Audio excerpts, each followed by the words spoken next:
Fue difícil, para algunos más, para otros menos.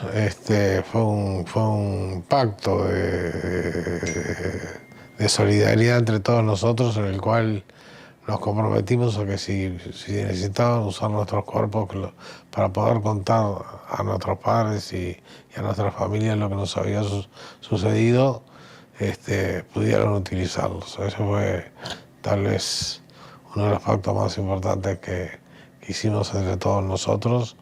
No matamos a nadie para sobrevivir. Lo que usamos fue los cuerpos de nuestros amigos muertos y hubo gente que le fue más fácil y más difícil. Para mí fue fácil, no fue difícil.